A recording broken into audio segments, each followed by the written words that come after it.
All right, here we go. Game's a-going. Let's see how we shape this up, ladies and gentlemen.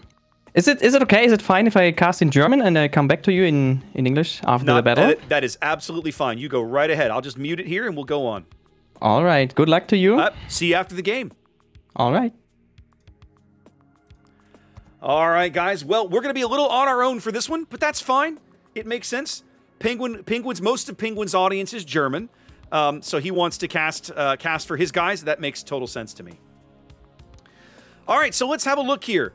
We're headed back to North. We've seen the boys play this map earlier in the day. We lost game 1 against Mini Hannibal on this map earlier, spawning on the south side. Now we're on the north spawn, taking Montana, Des Moines, Henri, and Napoli, and still sticking with Sherman, Kleber, and Yu Yang. So we're seeing, I think, a little bit of a different idea, maybe.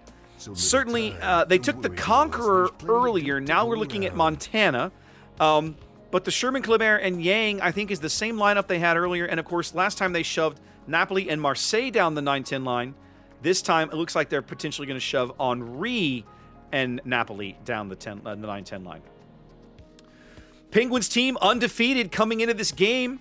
So we'll see if we can unseat them or if we also fall to their winning ways, bringing Montana, Salem, double Moskva, a Napoli of their own, rounded things out with a Daring and a Marceau. So we see there the Marceau going for the quick cap at B. Up north, our Yang making the same play over at A. We're going for a very, very heavy push. Des Moines, Henri, Napoli also all headed over to C. So big differences on that C flank. We have a little bit of extra destroyer advantage, a little bit more speed, but we're also going to potentially have to dislodge that battleship if we're going to push through C.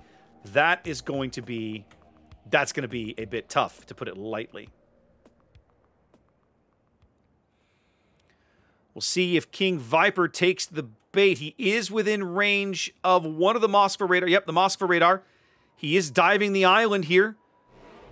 Yep, there goes Salgado's Moskva radar. They're going to get some shells into King Viper here as he makes this play.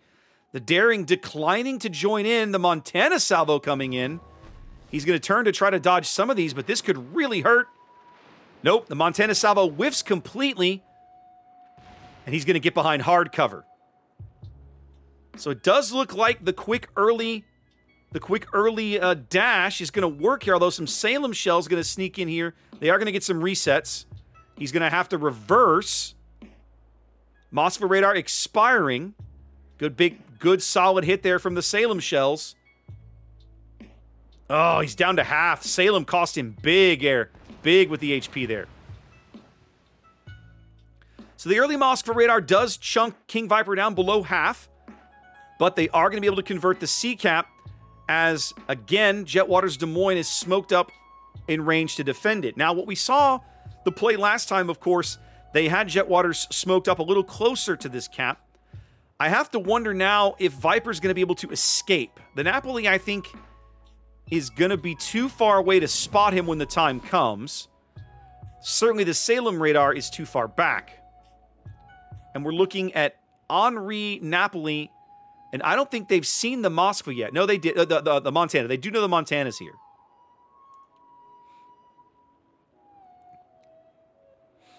So both teams have set up a lot of forces along this 9-10 line. This is very different than the game that we played earlier against Mini Hannibal.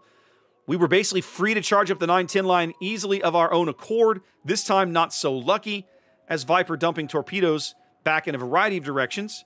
Just vomiting them out as he starts to bail out to the north.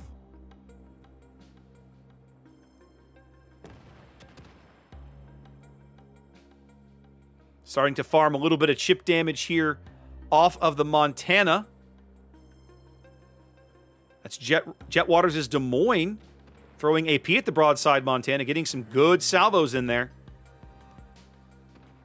Jet keeping an eye on that smoke, wanting to make sure he doesn't get caught by the Montana. If the Moskva radar comes up again, the Moskva radar does cover that smoke, so making a smart play there. Some good chunk damage off the Montana as Viper is lit. Caught on the surface there by Klutz's Daring. Bails out, doesn't take any more damage. He is good. So my guys over here along the 9-10 line are going to have to set up to possibly receive a push This is what's happening over here is very interesting. Look how far this Marceau has come. Look where he is. Wow, ladies and gentlemen.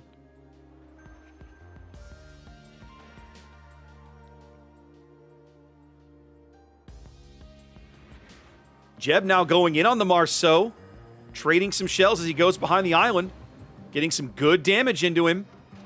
Not taking much in return. That was a really well done trade by Jeb. Shrimp Dance having to back off a bit, but with the Marceau behind the island, they have no vision. They can now see the Marceau. They know he's stopped back there. Jeb trying to get some free damage with his radar. The Marceau reversing. Jeb trying to reverse and get shells over this island. Marceau looks like he's going to move up to deny that. INGEN out to about a 100-point lead here. 5 minutes gone. Yep, here comes the 10-line push. Tyr having to escape north under smoke cover. Big ships over here on the 9-10 line for Penguins Armada. Montana pushing. Napoli pushing. Salem holding station for the moment. No need for him to push. Actually, the Napoli turned around. Salem is holding station.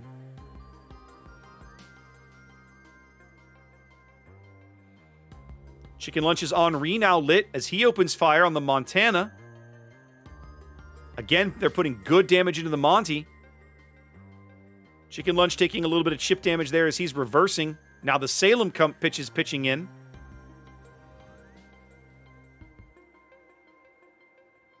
That Jetwaters is Des Moines again on the Montana with the big AP salvos. Look at this. Just beautiful. The little bit of Yang drama has played out. INGEN up to a 150-point lead now on the back of that cap advantage. The Moskva, Salgado, has worked up to a really strong position here on the edge of the cap. If they can get somebody in there to cap that, they ought to be able to hold it. Yep, there's Klutz's Daring coming back.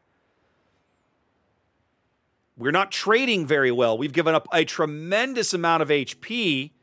Just getting systematically pushed. Lunch is going to ground himself. He's dead. This is basically going to guarantee the death of his ship here. Somebody is going to pick him up because he's got nowhere he can run. In fact, the Salem's going to pick him up in a salvo or two right here. Big mistake there from Chicken Lunch. Basically going to cost us a ship on this flank when we were already really hard pressed. His next heal is too far away. It's only a matter of time. And there he goes. Narrows the gap to less than 100 points here as Klutz is Daring working in, pushing the Sherman back. Moskva radar is available. Moskva Hydro currently running. Des Moines radar is up. They can see Klutz back there. Single fire torps coming in from Jetwaters as his Hydro sits unused. He's going to take at least 2 of these. Yep, Hydro coming too little too late for the Daring Conga line torpedoes. Jetwaters loses half his HP there from a really well-played Daring on the part of Klutz. Back out to about a 100-point lead, but we are upside down well over 100,000 HP at this stage. Riberi's Marceau has retreated back down the 4 line on the southwestern corner of the A-cap. Remember, at one point, he was way out over here. Now he's moved back. He's fairly healthy. Only lost about 25-30% there.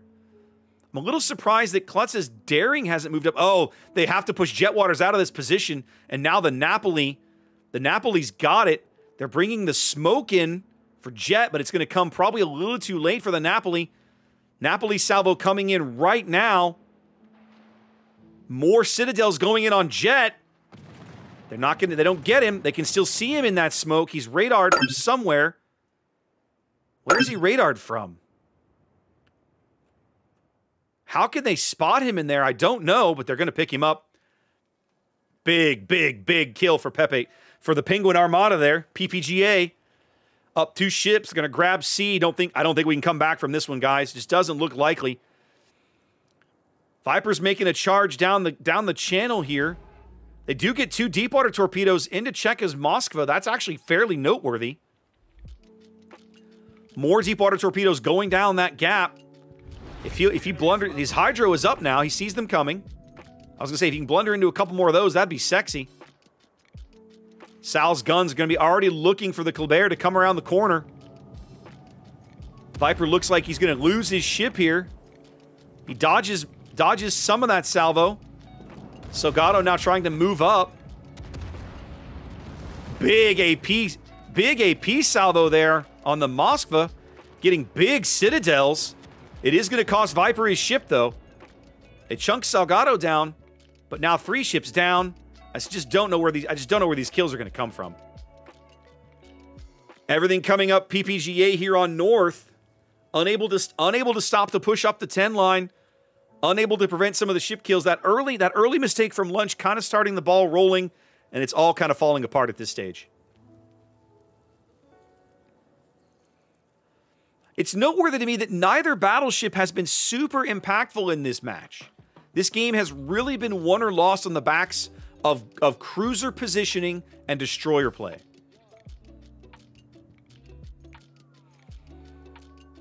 Like, these Montanas could probably ram each other and trade, and it really would have made just no difference in the game, really.